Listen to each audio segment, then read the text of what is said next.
Située dans l'ouest du Tibet, la vallée de la rivière Xiangtuan et le parc géologique national de Jadatrulin accueillent un grand nombre de sites d'excavation archéologique d'importance.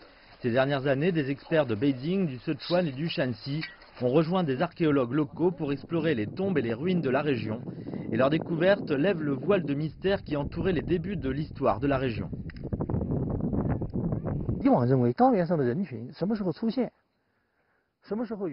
C'est un sujet fascinant. Jusqu'à récemment, nous savions très peu les débuts de l'histoire du peuple vivant sur le plateau. Nous ne savions pas comment les gens avaient commencé leur vie et où ils ont développé une civilisation avancée. En conséquence, il était difficile de les incorporer dans l'histoire de la route de la soie qui a d'abord émergé durant la dynastie des Han il y a quelques 2000 ans. Toutefois, les récentes excavations autour d'ici ont permis une percée. Cela met en valeur la région. En plus d'un grand nombre de tombes, nous avons mis au jour de nombreuses preuves concernant du commerce et des échanges avec les cultures voisines. Cela met en lumière les interactions des peuples locaux avec le monde extérieur.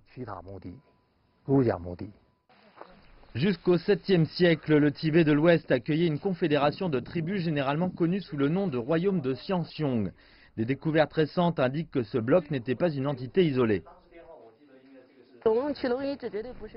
Ce n'est pas un site isolé, cela fait partie d'un complexe plus grand. Nous pensons aussi que cela a duré pendant longtemps. Nous fouillons les reliques.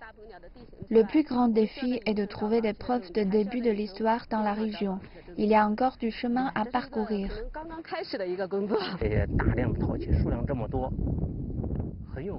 Nous avons découvert une grande quantité de poteries. Il y en a beaucoup et nous ne pouvons pas exclure la possibilité qu'elles ont été produites localement. Elles sont aussi d'une extrême variété, de toute taille et forme.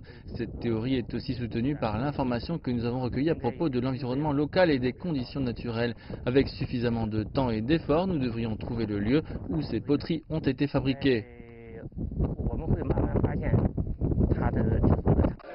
Une récente exposition à Ngari, dans l'ouest du Tibet, présentait une sélection de 60 artefacts excavés dans la région. Parmi eux figurent des masques, des perles, des objets en bronze, des tissus de soie et même des feuilles de thé, le tout remontant à plus de 1800 ans. Beaucoup d'entre eux sont originaires des provinces de l'Est de la Chine.